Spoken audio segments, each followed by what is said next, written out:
Hi, welcome back to Darnie Pawi Extra. Hi, my name is Pawi and welcome to my vlog. And I'm so excited. Ang daming bago. First of all, medyo nakakasilaw. I know. Let me try to adjust this. Finally, I was able to purchase my ring light. Meron na tayong pailaw ngayon. Sobrang this year, kahit na sa mga nangyayari ngayon, medyo grateful pa rin tayo kasi maraming blessing na dumating or opportunities. So, isa na yun nga. Nagkaroon na tayo ng ring light. If you notice, most of my vlogs, laging recordings, laging ako yung behind the scenes. Maybe because I'm not that comfortable na humarap sa camera. I'm more the right, and yun nga, yung speak, yung sa recording than to, ayan, magpakita sa camera. But definitely, I'm trying to conquer that fear by, yes, the first step is try. Ayun, ang bigat sa pakiramdam. Kailangan maging comfortable tayo dun sa something na love naman natin gawin. Which is ito nga, pag-vlog. Diary ni Pawi, it's anything under the sun. It's like a journal na digital. So yon, sana from this day, samahan niyo ako as I conquer this fear. This vlog, let's start sa DIY project. Isa sa mga nagawa ko ngayong quarantine is this mirror, yung border sa mirror dun sa frame. And aside from nakakaganda, sobrang sulit sa budget. Ito sa mga nakita ko ngayon, yung mga DIY hacks, nakita ko siya, sabi ko, ay, kailangan magawa ko rin to since I've been meaning to redecorate this wall. Whatever that you want to put in your wall, you just make sure na meron silang sinisimbol sa pagkatao mo. Kaya naman para kapag tinignan mo sila, mabuboost yung esteem mo. These are the constant reminder na kapag nakakalimutan mo na, hey, gumastos na naman ako. So, ayan, every day I need to read this. But going back, so this is one of the major projects I did this quarantine period. And sana magustuhan nyo, and if you're interested in redecorating your old mirror frames, ayan, perfect ito. So, watch this!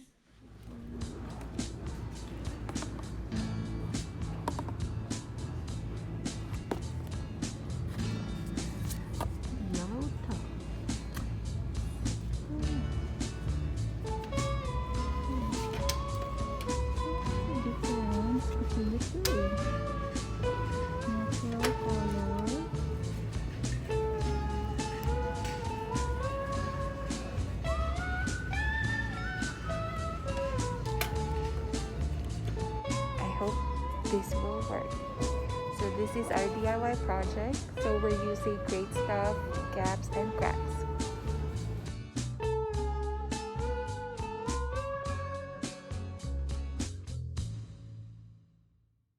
Seen a lot of vloggers doing this, and especially nung nakita ko siya with Elise Coson. Elise, she's one of the famous artists in the Philippines. And talagang ginugal ko pa yon on how she did it. I'm not sure if she was able to show it sa kanyang vlog, but I want to share to you guys, especially ngayon na marami tayong time to do all sorts of stuff to redecorate our rooms. Shall we start? Okay, first, it's so easy. You just have to use your, sorry kung merong reflect ng light.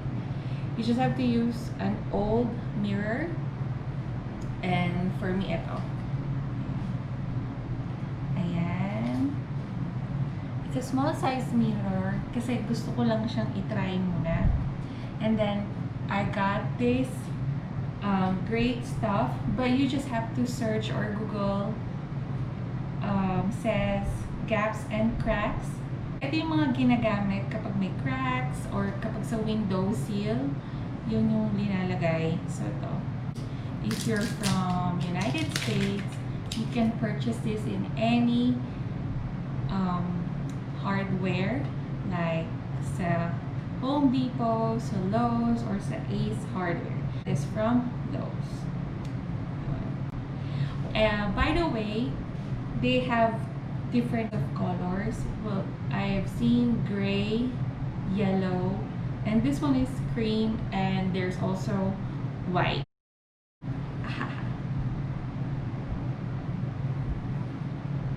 Okay.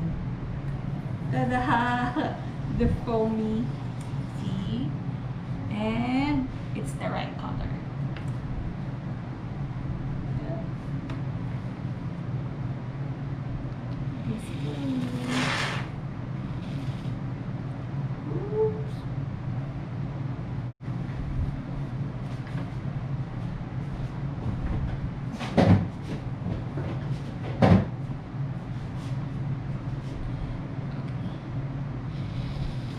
Slowly.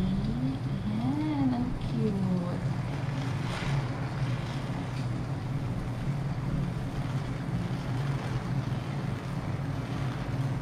So you just have to cover the frame. Super satisfying.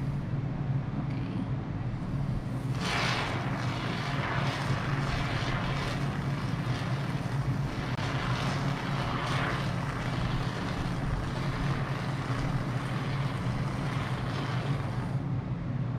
It's like you're putting ice cream sa frame. And you see, kapag in-spray nyo, nag-expand na siya. Oops.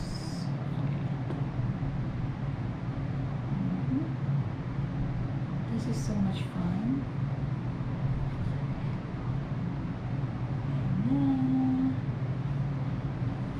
Next. Just make sure meron kayong newspaper or old towel you can use.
Just have to enjoy the process. It doesn't have to be perfect.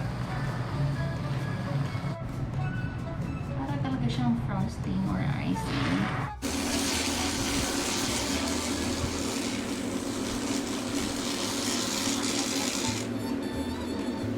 That's the sound na medyo paubos na siya. Naghihingalo na siya.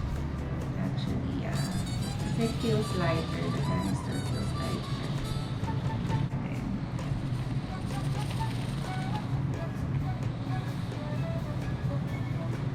Trying to fill in the gaps para hindi kita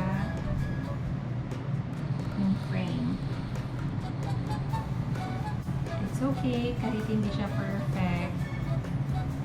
What matters is you're satisfied with the art that you made, created. There you have it. Sobrang fun, and then you just have to dry it for at least 24 hours. Siguro magandang gawin to kapag maaraw at hindi yung maulan para mabilis siyang matuyo. And then, isang canister lang. This cost $5. So $5, so more or less, this is 250 to 300. Just be creative and let me know if you tried this at home.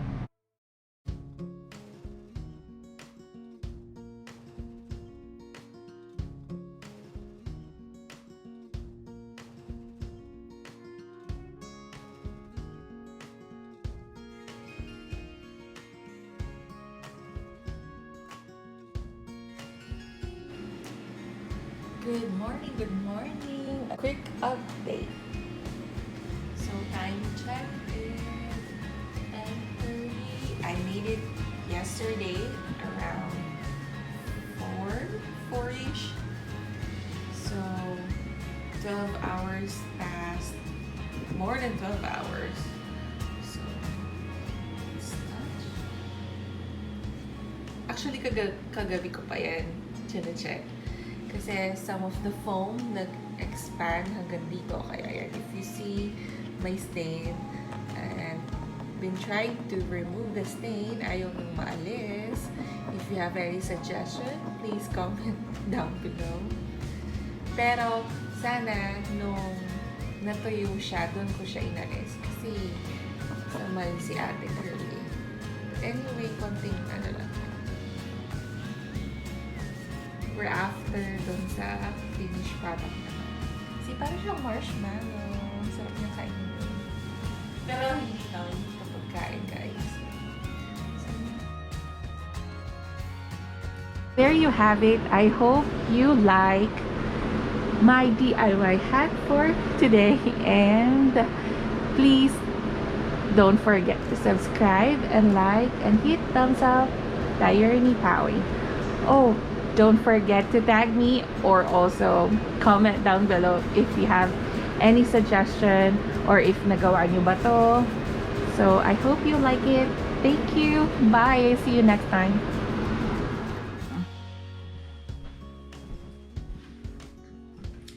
There you have it. I hope you'll enjoy watching this video and at the same time you learn something from this project.